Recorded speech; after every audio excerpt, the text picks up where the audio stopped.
selalu dalam keadaan sehat walafiat.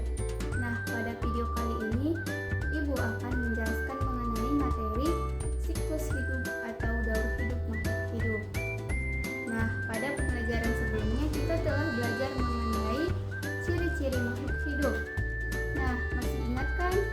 Salah satu ciri-ciri dari makhluk hidup adalah tumbuh dan berkembang, di mana baik itu manusia, hewan, maupun tumbuhan mengalami pertumbuhan dan perkembangan.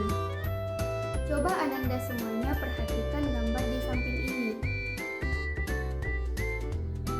Nah, gambar tersebut menunjukkan bahwa ada anak hewan dan juga hewan yang sudah dewasa.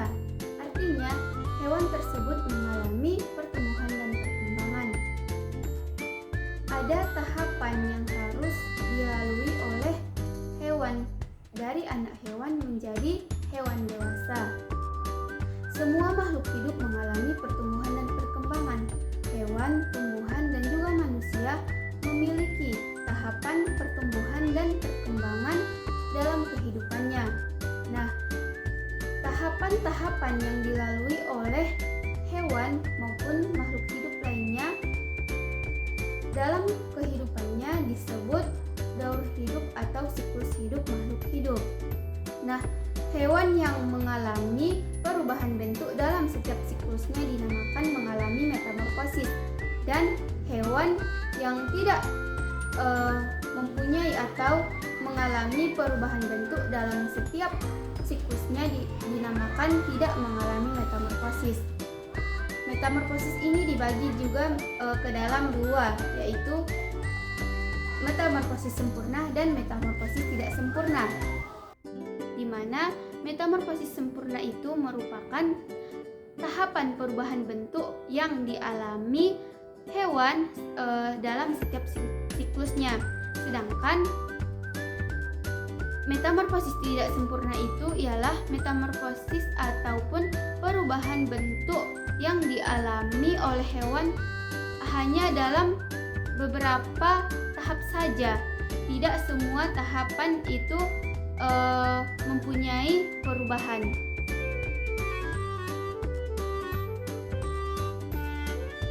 Adapun hewan yang mengalami metamorfosis sempurna yaitu kupu-kupu. Kupu-kupu mengalami 4 tahapan perubahan bentuk dalam setiap siklusnya. Tahapan yang pertama yaitu telur.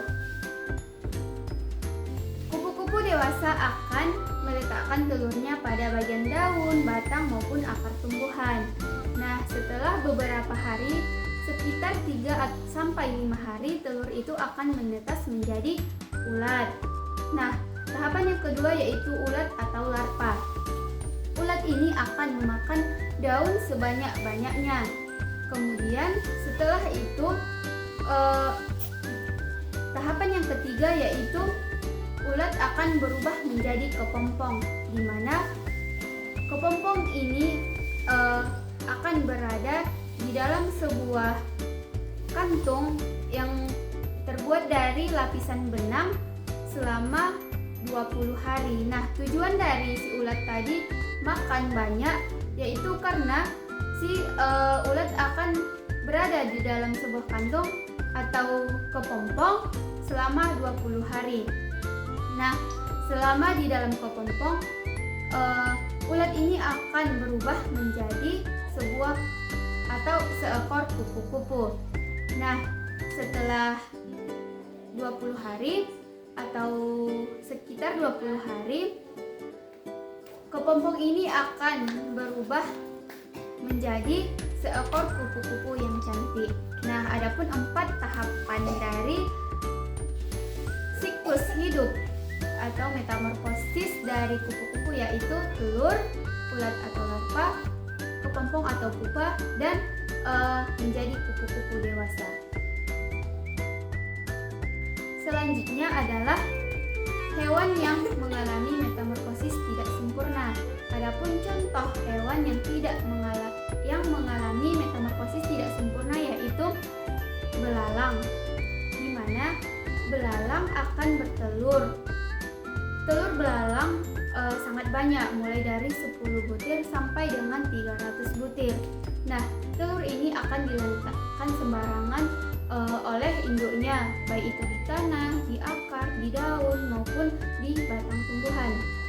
Nah, telur ini akan menetas menjadi anak belalang yang disebut dengan nimpa, yaitu tahap kedua dari metamorfosis itu yaitu adalah nimpa, di mana nimpa ini merupakan belalang kecil yang belum mempunyai alat reproduksi dan juga sayap.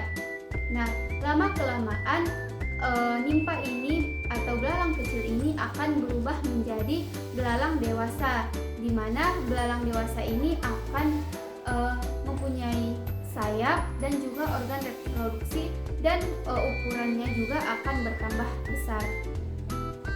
Nah, tahapan metamorfosis belalang ada 3, yaitu yang pertama telur, yang kedua nimpa atau belalang kecil, yang ketiga adalah belalang dewasa.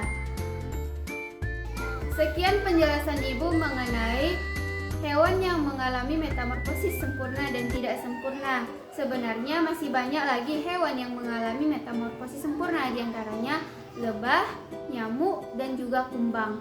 Nah, ada juga hewan yang mengalami metamorfosis tidak sempurna selain dari belalang tadi, diantaranya ada capung, lalat, dan juga kecoa. Semoga Ananda sekalian dapat memahami penjelasan yang sudah Ibu paparkan. Nah, sampai jumpa lagi di video berikutnya. Wassalamualaikum warahmatullahi wabarakatuh.